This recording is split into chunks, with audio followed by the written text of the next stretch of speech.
بسم الله والصلاة والسلام على رسول الله. ازيكم حبايب قلبي؟ عاملين ايه؟ يا رب تكونوا بخير. معانا كده ترويقة بسيطة للتلاجة بتاعتنا. ديت بلحية يا جماعة متلجة. بصوا التلاجة انا كنت سايباها بصراحة ومهملة فيها خالص الفترة اللي فاتت دي، بس الحمد لله يعني ربنا كرمني وقمت كده وصحصحت لنفسي. بس بصوا بقى التلاجة يا جماعة منظرها عرة خالص. معلش بقى، طلعنا كل حاجة، كل سنتي فيها بيتغسل.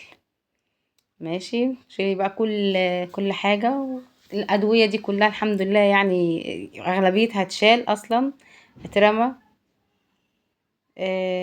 اللهم صل على سيدنا محمد. بالله عليكم متنسوش تشتركوا في القناة يا جماعة وتفعلوا الجرس.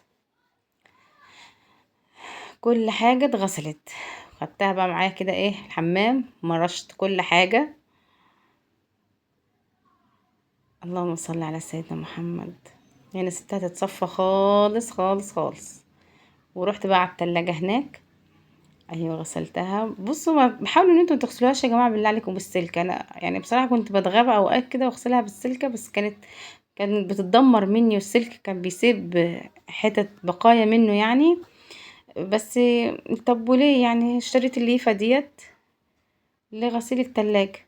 بصوا بتخش في كل الزوايا بصراحه، في اي حته وفي كل حته بتخش الليفه ديت، بتمسحها وبتغسلها وبتنضفها يعني. هنا مسحناها وبقت قشطه قشطه كده. بصوا بقى، اللهم بارك. ده باب التلاجة.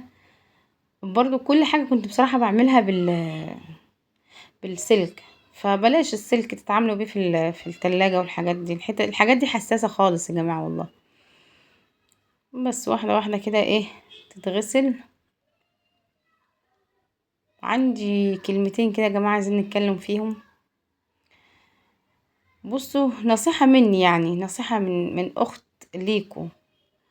بلاش لو انتي بنوتة وهتتجوزي، بلاش ان انتي تبقي مدية سرك لاي حد، تتكلميش مع حد.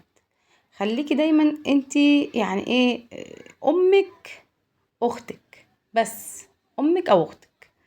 يعني تتكلمي مع امك، تتكلمي دول عمرهم في حياتهم ما هيقولولك احنا عملنا عشانك لا، امك هي امك واختك هي اختك. مفيش حد فيهم هيقدر ان هو يعايرك بحاجة هو عملها معاكي. دي نصيحة مني ليك يا بنتي، يعني ان انت تتكلمي مع اختك مع امك بس في اي حاجة تضايقك. لا تتكلمي مع بقى معلش حما ولا بقى، لا بلاش بلاش.